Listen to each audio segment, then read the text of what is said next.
नमस्कार साथियों, मैं doctor Manoj Ahuja Ahuja news channel में आपका हार्दिक अभिनंदन करता हूं। आहूजा न्यूज बुलेटिन देखने से पहले हम आपको बता दें, हमारा न्यूज चैनल कोई प्रोफेशनल चैनल नहीं है। आपकी आवाज़ को उचित मंच तक पहुंचाना हमारी पहली प्राथमिकता है। आपको कानून की विशेष जानकारियां देना हमारा मुख्य उद्देश्य है। हमारे से जुड़े रहने के लिए आप हमारे न्यूज चैनल को अपने मोबाइल पर सब्सक्राइब करें। आपकी समस्या व आपका कोई भी सुझाव हो तो हमारे रजिस्टर्ड मोबाइल नंबर पर भेजें। तो आइए देखते हैं आज की विशेष खबरें आहूजा न्यूज चैनल के साथ। हरियाणा, दिल्ली और यूपी में तमाम जगहों पर सीबीआई ने छापेमारी की है और इस दौरान कई अधिकारियों को भ्रष्टाचार के आरोप में गिरफ्तार किया गया है। ऐसी बड़ी जानकारी सामने आ रही है। बताया जाता है कि सीबीआई ने दिल्ली, गुरुग्राम, नोएडा और गाजियाबाद में कई जगहों पर छापा मारा है। यह छापेमारी उत्तर पूर्वी क्षेत्रीय विद्युत प्रणाली सुधार परियोजना के संबंध में की गई। सीबीआई ने इस परियोजना से जुड़े टाटा प्रोजेक्ट्स लिमिटेड के 6 अधिकारियों को गिरफ्तार किया। इन पर पैसे खाने का आरोप बताया जाता है।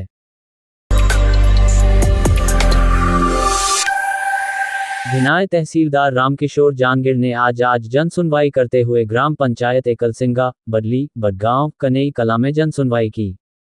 सुनवाई के दौरान पट्टा वितरण, हेडम्प दुरुस्तीकरण, जाति प्रमाण, पाइपलाइन शिफ्टिंग, आधार कार्ड नाम संशोधन, सड़क निर्माण, जॉब कार्ड बनाना, प्रधानमंत्री आवास योजना की बकाया किस्तों का भुगतान, स्वच्छ भारत मिशन के तहत शौचालय निर्माण की किस्त का भुगतान, जल कनेक्शन, विद्युत तारों को खींचना आदि समस्याओं की शिकायतें प्राप्त हुई, जिनमें से कई समस्याओं का निस्तारण मौके पर किया गया। अन्य समस्याओं के निस्तारण के लिए संबंधित विभागों को निर्देशित किया गया। तहसीलदार द्वारा की गई जनसुनवाई से कई ग्रामीणों की बरसों पुरानी समस्याओं का निस्तारण होने से ग्रामीणों के चेहरे पर खुशी की रौनक देखने को मिली।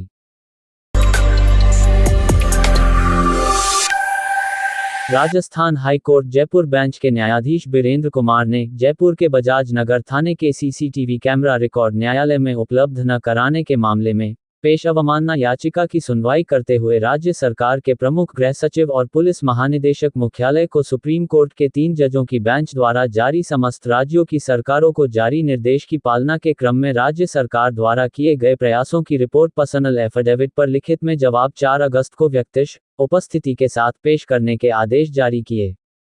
उल्लेखनीय है कि पीड़ित महिला को राजस्थान राज्य विधिक सेवा प्राधिकरण की ओर से पेश निःशुल्क अधिवक्ता के माध्यम से एक आपराधिक याचिका में police commissioner Jaipur, DCP east और एसएचओ बजाज नगर को हाईकोर्ट में थाने के 13 से 17 अप्रैल 22 तक के सीसीटीवी कैमरा रिकॉर्ड सुरक्षित रखते हुए न्यायालय में 5 जुलाई को पेश करने के आदेश जारी किए थे।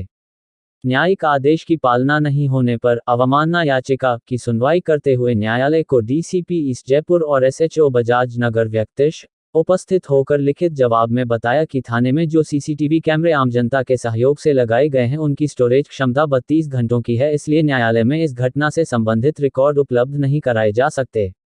पीड़ित पक्ष की ओर से अधिवक्ता ने सुप्रीम कोर्ट के 3 न्यायाधीशों की बेंच ने परमवीर सिंह बनाम बलजीत सिंह व अन्य के मामले में सुनवाई करते हुए समस्त राज्यों की सरकारों को पैरा 20 के विशेष निर्देश जारी किए गए थे। इन आदेशों की पालना में राष्ट्रीय एवं राज्य मानवाधिकार आयोग, मानव अधिकार न्यायालय, पुलिस अधीक्षक सहित अन्य प्राधिकृत अधिकारी, समस्त पुलिस थाने और अनुसंधान एजेंसी अपने प्रवेश द्वार पर बड़े बैनर और पोस्टर सहित हिंदी, अंग्रेजी और स्थानीय भाषा में अनुवाद कर सीसीटीवी कैमरे होने की सूचना आमजन को उपलब्ध कराएं, जिसमें 6 महीनों की रिकॉर्डिंग सुरक्षित रखने की शर्त अनिवार्य है, जिससे किसी भी पक्षकार से अनुसंधान के दौरान होने वाली मानव अधिकारों के उल्लंघन की स्थिति में आमजन के अधिकारों को सुरक्षित रखा जा सके।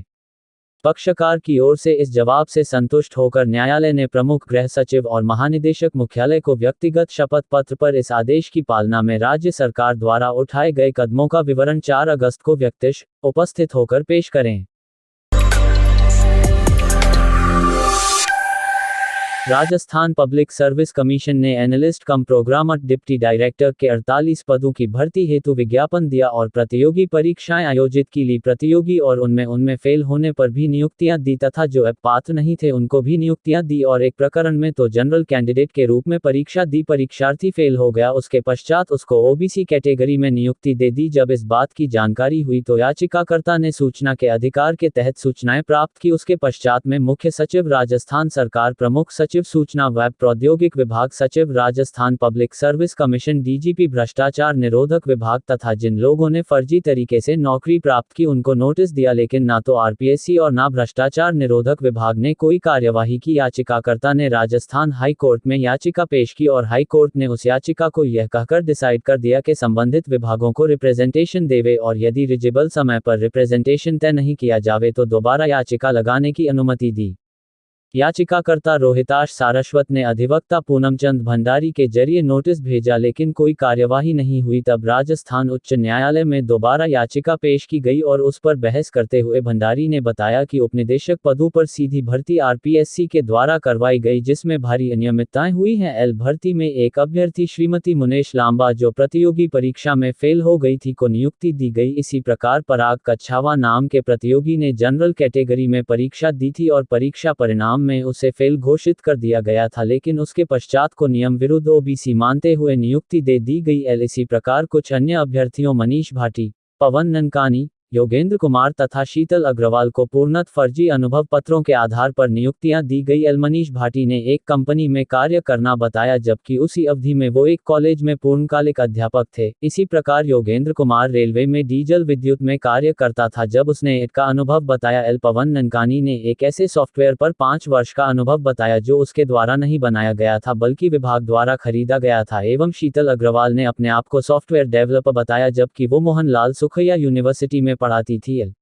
उच्च न्यायालय की खंडपीठ के वरिष्ठ न्यायाधीश श्री मनिंदर मोहन श्रीवास्तव व श्रीमती शुभा मेहता ने मामले को गंभीर माना और विभाग द्वारा कोई कार्यवाही नहीं करने के कारण मुख्य सचिव, प्रमुख सचिव सूचना एवं प्रौद्योगिकी विभाग, सचिव आरपीएससी, डीजीपी भ्रष्टाचार निरोधक विभाग सहित 12 लोगों को कारण बताओ नोटिस जारी कर 3 सप्ताह में जवाब तलब किया। राजस्थान के अजमेर जिले की सेशन कोर्ट में बार एसोसिएशन के सदस्यों का आपस में पारिवारिक माहौल का एक अनोखा रिश्ता देखने को मिलता है। इस बार में लगभग 1500 अधिवक्ता तथा 200 मुंशी कार्य करते हैं, जिनका आपस में एक परिवार के सदस्य के रूप में सौहार्दपूर्ण रिश्ता देखने को मिलता है। इस बार एसोसिएशन में प्रैक्टिस करने वाले अधिवक्ता साथी का जन्मदिन अधिवक्ताओं की उपस्थिति में मनाया जाता है। सुख और दुख में एक दूसरे के साथ रहकर सहयोग करना तथा सामंजस्य के साथ कार्य करने की अनूठी परंपरा का निर्वहन करना यहां पर देखने को मिलता है। आज भी बार एसोसिएशन के साथियों ने वरिष्ठ अधिवक्ता मंगल सिंह रावत का जन्मदिन हर्षोल्लास के साथ मनाया। बार के पूर्व उपाध्यक्ष अशोक सिंह रावत के नेतृत्व में आज अधिवक्ता साथियों द्वारा तथा मुंशी संघ के सहयोग से धूमधाम व हर्षोल्लास के साथ मनाया गया। बार के सदस्य राजकुमार रावत अधिवक्ता ने बताया कि आज उनके आदर्श के रूप में सम्मानीय अधिवक्ता मंगल सिंह रावत का जन्मदिन होने पर सभी अधिवक्ता साथियों तथा मुंशीगण ने अभिभाषक संघ के पूर्व उपाध्यक्ष अशोक सिंह रावत के नेतृत्व में मनाया गया। उन्होंने कहा कि बार संघ द्वारा काफी समय से अपने साथी अधिवक्तागण व मुंशीगण का जन्मदिन मनाया जाता रहा है। उन्होंने कहा कि इस परिपाटी से न केवल आपसी रिश्तों में प्रगाढ़ता उत्पन्न होती है बल्कि एक सौहार्दपूर्ण वातावरण के साथ जिस प्रकार से काम किया जाता है उसका परिणाम भी सार्थक रूप से देखने को मिलता है। बार के पूर्व उपाध्यक्ष अशोक सिंह रावत ने बताया कि अधिवक्ता मंगल सिंह रावत उनके समाज के पहले एडवोकेट हैं जिन्होंने अजमेर संभाग में रावत समाज का नाम गौरवान्वित किया है। वहीं वरिष्ठ अधिवक्ता अशोक माथुर ने बताया कि आदरणीय मंगल सिंह जी को सेशन न्यायालय में वकालत करते हुए 48 साल हो चुके हैं। इन्होंने अपने व्यवहार व मधुर वाणी से सबके दिलों में जगह बना रखी है। सबका सहयोग करना तथा अच्छी सलाह देना इनके व्यक्तित्व की निशानी है।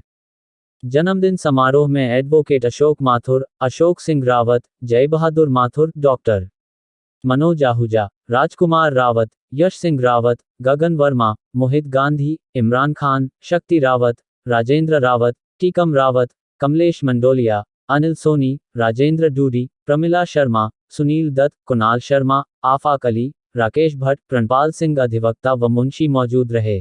नमस्कार साथियों, आज मैं आपको सेशन कोर्ट अजमेर में लेकर के आया हूँ, जहाँ पर अजमेर सेशन कोर्ट के वरिष्ठ अधिवक्ता मंगल सिंह जी रावत साहब का जन्मदिन पूर्व प्रधान अशोक सिंह रावत जो यहाँ बार के उपाध्यक्ष भी रहे उनके नेतृत्व में मनाया जा रहा है। यहाँ काफ़ी सारे अधिवक्ता मौजूद है। मैं आपकी बात करा रहा हूँ, अशोक सिंह जी रावत जी थे। हाँ सर, अशोक जी। आज हमारे मंगल सिंह जी रावत साहब जो रावत समाज के प्रथम अधिवक्ता है, आपने 1973 1974 से आप इस सेशन कोर्ट में वकालत कर रहे हैं और बचपन से जब हम स्कूल में थे तब भी आप जिस प्रकार से चाहे पुष्कर विधानसभा हो या पूरे अजमेर क्षेत्र में आपने बहुत निष्पक्षता के साथ, ईमानदारी के साथ वकालत को एक पेशा बनाया और आपसे भी हम सब लोग प्रेरित होकर के हम भी इस व्यवसाय में अधिवक्ता जो आपसे प्रेरित होकर बने हैं। मैं निश्चित रूप से हमारे मंगल सिंह जी मतलब रावत समाज ही नहीं बाकी पूरे ज़िले के अधिवक्ताओं के लिए एक प्रेरणा स्रोत है।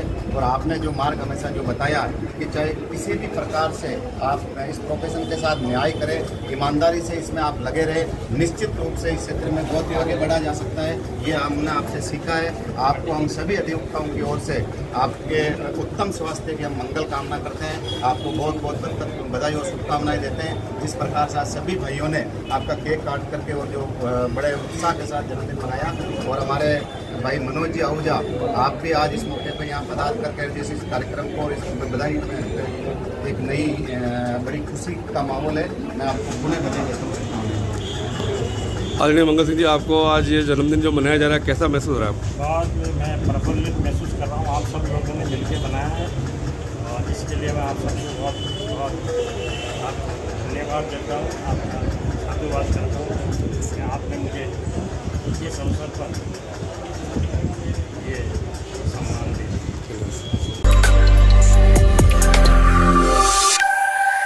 कोविड स्वास्थ्य सहायकों ने पूर्व चिकित्सा मंत्री ज्ञापन सौंप की नौकरी बहाली की मांग।